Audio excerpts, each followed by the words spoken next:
ہم کس مرض کی دوا ہیں؟ ہمارا یہی کام ہے مریضوں کے پاس کھڑے ہونا، ان کی حفاظت کرنا۔ آپ دوڑ کر جائیں، دیر نہ کریں۔ طلعت اپنی ماں کو ان کے پاس چھوڑ کر اوپر چڑھ گئی۔ ڈاکٹر صاحب دفتر میں موجود نہ تھے، وارڈ کا راؤنڈ لینے گئے تھے۔ ان کو ڈھونڈ کر بتانے اور لانے میں تقریباً 1 گھنٹہ لگ گیا۔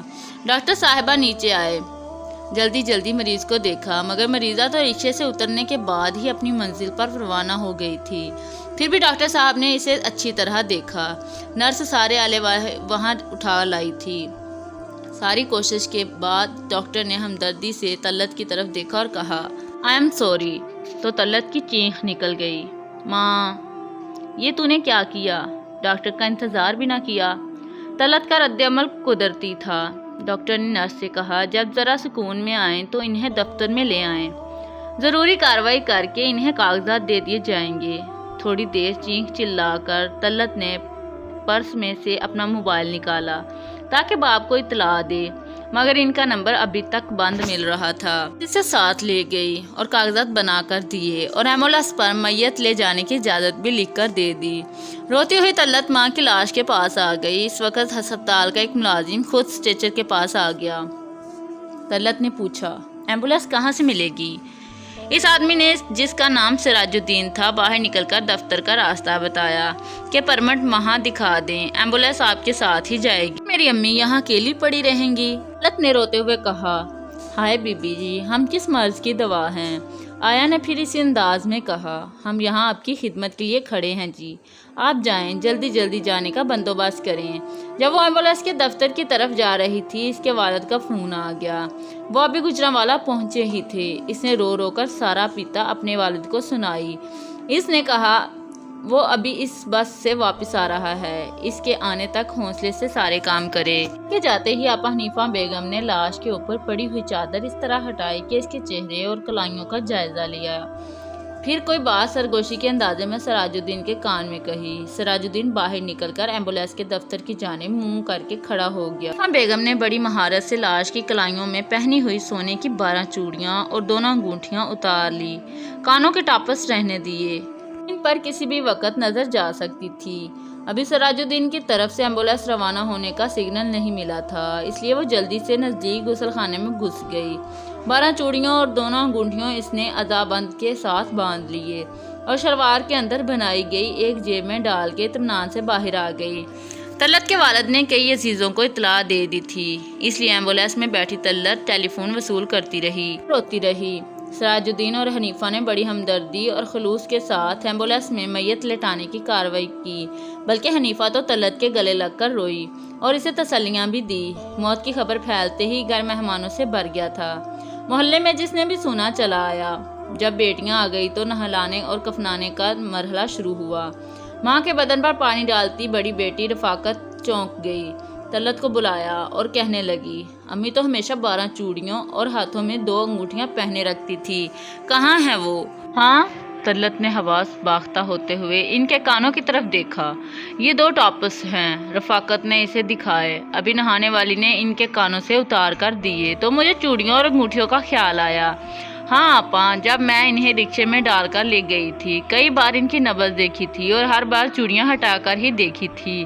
اس وقت انگوٹھیاں ان کے ہاتھوں میں تھی اور جب ایمبولینس میں لا رہی تھی اس وقت دیکھی تھی۔ سچی بات ہے آپا، مجھے کہاں ہوش تھا۔" طلعت پھر زور سے رونے لگی۔ اکیلی تھی، کوئی بڑا بھی پاس نہیں تھا، بھاگتی ادھر جاتی، بھاگتی ادھر جاتی۔ اس پر فون بھی آنے لگے تھے۔ اور کون تھا میت کے پاس؟ ہاں، اس نے دوپٹے سے آنکھیں صاف کی۔ ہسپتال کی ایک آیا تھی جو وہاں صفائی کا کام کرتی ہے اور ایک مددگار تھا۔ طلعت نے ساری تفصیل بہن کو بتائی۔ مزید باتیں کرنے کا وقت نہیں تھا۔ اس مرحلے میں ہر کام کا ایک وقت متعین ہوتا ہے، مگر یہ ذرا سی تشویش بڑی خسر پسر سارے گھر میں پھیل گئی۔ ہائے، ہسپتال میں کسی نے میت کی چوڑیاں اتار لی۔ توبہ استغفر اللہ۔ کے بعد دونوں بہنیں رفاقت اور طلعت ہسپتال چلی گئی، اسی طرح رکشے میں بیٹھ کر۔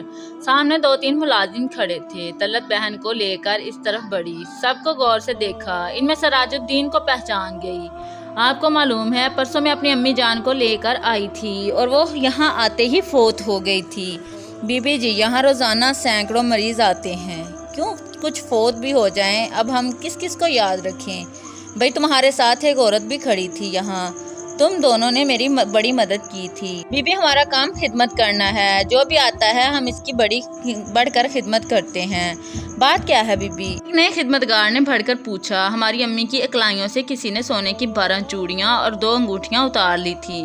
توبہ توبہ، اللہ معاف کرے۔ بی بی جی آپ کیا کہہ رہی ہیں؟ اگر ہسپتالوں میں ایسی حرکتیں ہونے لگیں تو خدا کا قہر نہ نازل ہو جائے۔ مگر وہ عورت کہاں ہے؟ کون سی عورت بی بی جی؟ یہ ارد گرد ساری خدمتگار عورتیں پھر رہی ہیں، آگے بڑھ کر خود ہی پہچان لیں۔ پوچھنا، پھر قصہ دہرانا، پھر ایک جیسی رد عمل کا اظہار ہونا، ہائے وائے کے سوا کچھ نہ ملا۔ دونوں بہنیں ملال کے ساتھ گھر آ گئی۔ حنیفہ بیگم نے گھر جاتے ہی ایک ہفتے کی عرضی بھیج دی تھی کہ میری بیٹی شدید بیمار ہے اور میں کاموں کی جا رہی ہوں۔ یہ عرضی لے کر جانے والا سراج الدین تھا۔ حنیفہ کاموں کی چلی گئی۔ اس کا داماد مسعود علی کسی سرکاری دفتر میں چپڑاسی تھا۔ شادی کو 3 سال ہو گئے تھے۔ اس نے جہیز میں موٹر سائیکل مانگی تھی۔ شادی کے وقت حنیفہ موٹر سائیکل نہیں دے سکی تھی، مگر اس نے وعدہ کر لیا تھا کہ 1 سال کے بعد لے دے گی۔ اب ان کا ایک بچہ بھی ہو گیا، اس لیے اس کے داماد نے صاف کہہ دیا تھا کہ اگر موٹر سائیکل نہیں لے کر دینی تو اپنی بیٹی کو بچے سمیت لے جاؤ۔ کاموں کی جا کر حنیفہ نے اپنے داماد کو بلایا اور چوڑیاں اس کے سامنے رکھ کر بولی، بیٹا یہی میرا جینا مرنا ہے، ساری زندگی کی کمائی ہے جو میں نے بچا کر رکھی تھی، مگر یہ اپنی بیٹی اور داماد کی خوشیوں سے زیادہ نہیں۔ بیٹا تم یہ چوڑیاں بیچ کر موٹر سائیکل لے لو، مجھے کوئی اعتراض نہیں ہوگا۔ اماں تو کتنی چالاک ہے، تو نے شادی پر یہ چوڑیاں مجھے کیوں نہیں دی؟ اسی دن کے لیے رکھ چھوڑی تھی، اب بھی تجھے نہیں اپنے داماد کو دے رہی ہوں۔ اس نے بیٹی کے ہاتھ سے چوڑیاں چھین لی جو بار بار پہن کر دیکھ رہی تھی اور داماد کی گود میں رکھ دی۔ حنیفہ کے جانے کے بعد بیٹی اور داماد سوچ میں پڑ گئے۔ تو سونے کی قیمت بھی پوچھ آیا تھا، چنانچہ طے ہوا کہ صرف 4 چوڑیاں بیچ کر موٹر سائیکل خرید لی جائے اور باقی چوڑیاں کسی کڑے وقت کے لیے سنبھال کر رکھ لی جائیں۔ جس دن مسعود علی نے نئی موٹر سائیکل خرید کر لایا تو بیوی نے منتیں کر کے باقی کی 4 چوڑیاں کلائی میں کچھ روز پہننے کی اجازت مانگ لی۔ کچھ دن بعد حنیفہ واپس ہسپتال اپنی ڈیوٹی پر آ گئی۔ فرصت ملتے ہی سراج الدین اور حنیفہ ایک درخت کے سائے میں آ کر بیٹھ گئے۔ کوئی آیا تھا؟ حنیفہ سے سرگوشی میں پوچھا۔ ہاں، تیسرے ہی دن 2 بیٹیاں آ گئی تھی، تیرا پوچھ رہی تھی۔ پھر انہوں نے بڑا شور مچایا۔ ایک سے پوچھا۔ ڈاکٹر صاحب کے کمرے میں بھی گئی۔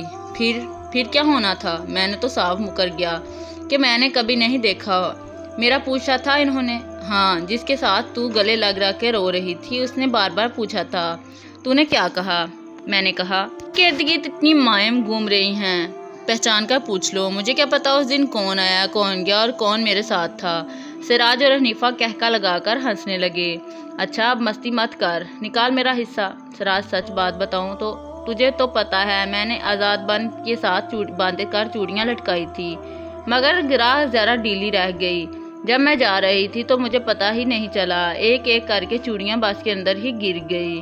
وہ تو جب ایک مسافر نے ایک چوڑی اٹھا کر شور مچایا مجھے پتا چلا۔ تو بکواس کرتی ہے، سراج الدین چلایا، تیری نیت بدل گئی ہے، تو کمینی ہو گئی ہے، کمزاد بغیرت، میں تجھے ابھی پکڑواتا ہوں۔ حنیفہ نے جیب سے 2 انگوٹھیاں نکال کر ہتھیلی پر رکھی اور بولی، تو یہ لے لے، قسم سے یہی بچی ہیں، میں تیرا گلا دباؤں گا، شور مچائے گا تو اپنا ہی کچھ بگاڑے گا۔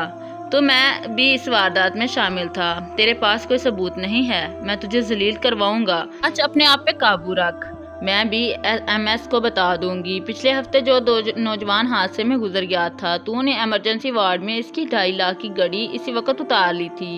وہ لوگ گھڑی ڈھونڈتے رہے تھے، یاد ہے ان کا رونا دھونا؟ کمینی عورت، میں نے اس میں سے تجھے حصہ دیا تھا۔ کتنا دیا تھا؟ صرف 5,000 روپے، اور یہ چوڑیاں تو کئی لاکھوں کی ہوں گی جن کے نصیبوں کی ہوں گی، میرے لیے تو ایک چوڑی بھی حرام ہے۔ اللہ کرے تیرے کفن پر لگے حنیفہ۔ تاج کے منہ سے جاگ نکل رہی تھی، اوئے بے غیرت، مردوں کے زیور اور گھڑیاں چرانے والوں کی بد دعائیں نہیں لگتی۔ حنیفہ زور زور سے ہنسنے لگی۔ دیکھ سراج، ہم دونوں کا موج لگا ہوا ہے، کبھی تو پلہ مار لیتا ہے اور کبھی میں داؤ لگا لیتی ہوں۔ غصہ نہ کھا، میں نے پتہ کروایا ہے، یہ انگوٹھیاں 2 لاکھ کی ہیں، 1 لاکھ بھی تجھے مل جائے تو عیش کرے گا، ورنہ سراج غصے سے پھنکارا، ورنہ گندگی میں پتھر پھینکے گا، چینٹے تیرے اوپر ہی آئیں گے، دونوں کا انجام ایک جیسا ہوگا۔ حنیفہ سیڑھیوں پر پوچھا لگاتی نیچے آ رہی تھی کہ اس کی جیب میں پڑا فون پڑپڑایا۔ اس نے ہاتھ روک کر فون نکالا، سنا اور چینکتی ہوئی باہر کو بھاگی، ٹیکسی پکڑی اور کاموں کی روانہ ہو گئی۔